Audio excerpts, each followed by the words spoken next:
Breaking news this morning in the search for the killer of Yale student Annie Lay.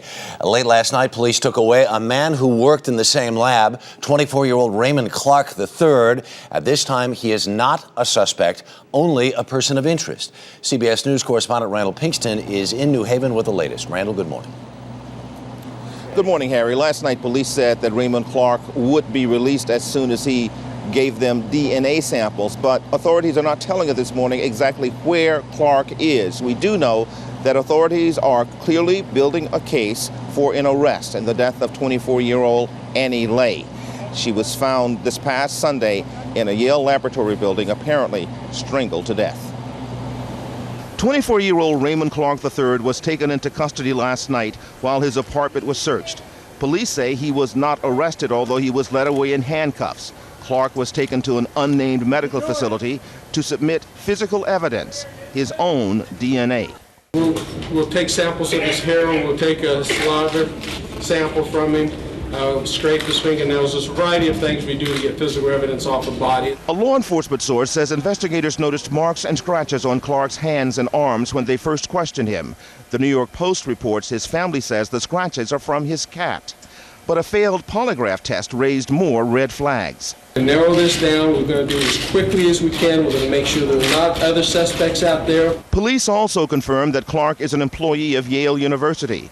A university website lists him as an animal technician who worked in the same basement laboratory as Annie Lay. He is not a student, but he and Lay also had offices in the same nearby campus building. Clark graduated from high school in nearby Branford, Connecticut, where he made the honor roll and was a relief pitcher on the baseball team. Clark and his girlfriend both worked at the Yale Animal Resources Center. In March of last year, his girlfriend dismissed rumors of Clark having an affair with a co-worker, writing on her MySpace page, "He is a bit naive, doesn't always use the best judgment, definitely is not the best judge of character, but he is a good guy." Residents of the complex where Clark lived were shaken by the news. It skeeves me out to know that I live in an apartment building with a guy who is considered a murderer. The medical examiner has not released the cause of death, but the Hartford Courant reports the autopsy shows she was asphyxiated, killed in one basement room, then moved to another room where her killer stuffed her body in a small space behind a wall.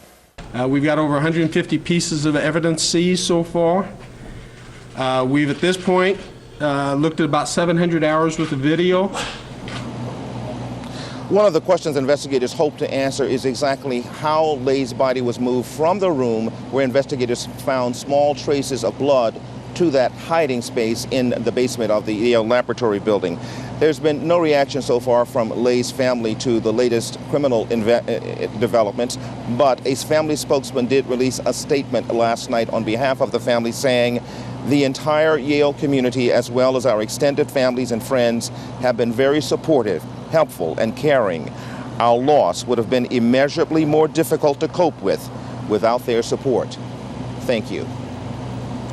Harry, Randall the investigation Pinkston continues. All right, Randall Pinkston in New Haven this morning. Thank you very much. Joining us this morning is one of America's top forensic psychiatrists, Dr. Michael Wellner. Good morning. Welcome back.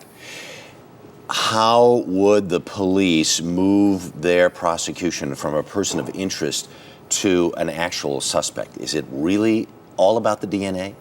Well, there are a lot of sources of physical evidence, and testing that doesn't yield results overnight.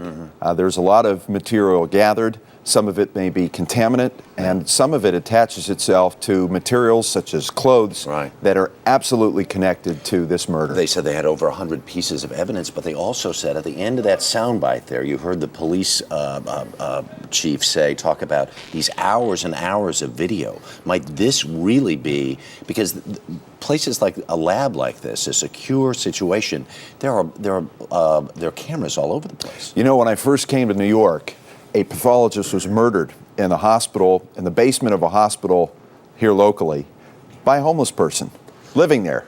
And so there's a reason that these facilities are under surveillance, and they're meant to keep people secure. It's why you have a doorman. It's why there are Crime Stoppers. So we are learning through a case like this that visual surveillance is a very important crime-solving tool,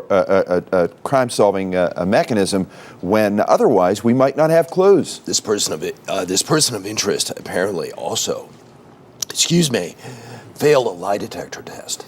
Well, how would that play? Well, look, you can only go so far with a failed lie detector test. There have been investigations botched by placing too much emphasis in that. And if he asked for an attorney after he failed a lie detector test, it had to have been some of the pressure and interrogation. We've got to be careful with the person of interest idea. You know, who is Stephen Hatfill?